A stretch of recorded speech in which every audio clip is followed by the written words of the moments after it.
စားမယ်ငါပွဲမှာဂုံမသွင်းတဲ့အသင်းကတော့ဘယ်လိုမှမနိုင်နိုင်ဘူးဟုတ်လား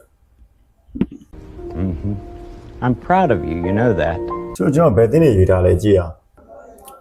ပေါ်တူဂီနဲ့ကွန်ဂိုပွဲစဉ်ကနေပဲကျွန်တော်တော်တော်နဲ့လို့ရင်စမယ်ဗျာနော်မယ်ပါပဲကွန်ဂိုကလည်းနိုင်နိုင်တယ်ဘာလို့ဒီလိုပြောနိုင်တာလဲဆိုတော့ထင်ရပြောပဲဗျာဒီပွဲမှမကစားရသေးတယ်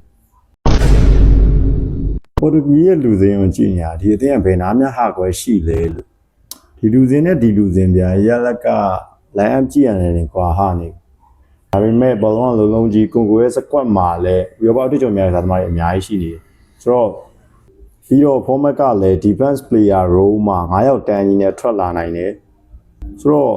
ကွန်ဂိုနိုင်ရင်ပေါ်တူဂီရှုံးမယ်ဟုတ်လေပထမပိုင်းမှာပေးကိုငကိုတဲ့အချက်မပေးရရင်ရက်လက်ချင်းအောင်နဲ့နိုင်ပွဲပဲဖြစ်လိမ့်မယ်ဒါမှမဟုတ်ရင်တော့ပေါ်တူဂီရဲ့လုံးဝဂိုးပြတ်တဲ့နိုင်ပွဲပဲဒီမှာ group N ရဲ့ပွဲတွေကတော့တော်တော်ကြီးကိုချမ်းမဲ့ပွဲပဲမေအောင်ရွှေအောင်တွေကြီးပဲလာတွေ့တာပေါ့ကျွန်တော်အင်္ဂလန်တိုက်စစ်ကပို့ပြီးတော့ကောင်းပြီမဲ့ခရိုအေးရှားရဲ့ကွင်းလယ်ဝါရင် player တွေရဲ့ခအေးနဲ့ကစားတဲ့ position game ကလည်းရှိသေးတယ်အင်္ဂလန်ကနေရာဆုံးလူစင်းကတောင့်တင်းတယ်ခရိုအေးရှားကလည်း World Cup အတွေ့အကြုံများတယ်လက်ပြောင်းတွေကိုဖန်တီးနိုင်တယ်ရှိတယ်ဆိုတော့ဒီပွဲမှာတေးကြကျွန်တော်လုံးဝမနိုင်နိုင်ဘူး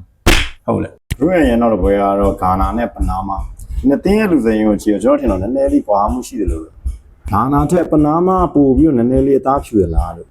这个猫咪你们散的瓜拿我钱了你 ကစားပုံမှာပြောတဲ့ပနာမာပို့ပြီးတော့ဆော့ခက်နိုင်တယ်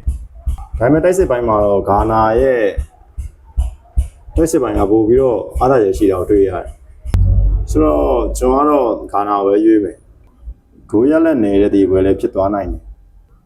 ဥဘက်ကစ္စတန်နဲ့ကိုလံဘီယာကတော့ခက်စစ်ပိုင်းအားသာတဲ့နှစ်သင်းလုံးမှာကိုလံဘီယာပို့ပြီးတော့ချစ်လစ်တယ်လို့ထင်တယ်ဘော်ကာတွေ့ကြုံပိုင်းမှာလည်းကိုလံဘီယာပို့ပြီးတော့ရင်းချက်တယ်ဒီဘက်မှာတော့ဘယ်တင်းကောင်တာအလုပ်ဖြစ်သွားမလဲပဲကျွန်တော်ကြည့်ရအောင်ကိုရလည်းတိတ်မပြတ်တဲ့နိုင်ပွဲနဲ့ကျွန်တော်တို့ကိုလံဘီယာကိုပဲရွေးချင်တယ်ဒါကတော့ကမ္ဘာကလာအုပ်စုတွင်ဒုတိယမြောက်ပွဲစဉ်တွေကိုရောက်ရှိလာတဲ့အသင်းတွေပေါ့ Czech Republic နဲ့တောင်အာဖရိက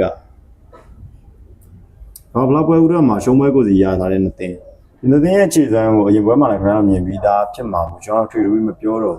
ကျွန်တော်တသိန်းနိုင်တဲ့သင်းရဲ့ရှုံးမှာပဲဟုတ်လားကျွန်တော်ဒီပွဲမဟုတ်ရင်ဒီပွဲမှာ chat ရဲ့နိုင်ပွဲလို့ပဲထင်တယ်ဟုတ်တော့ကျွန်တော်ပွဲပြီးမှပြန်တွေ့ပါမယ်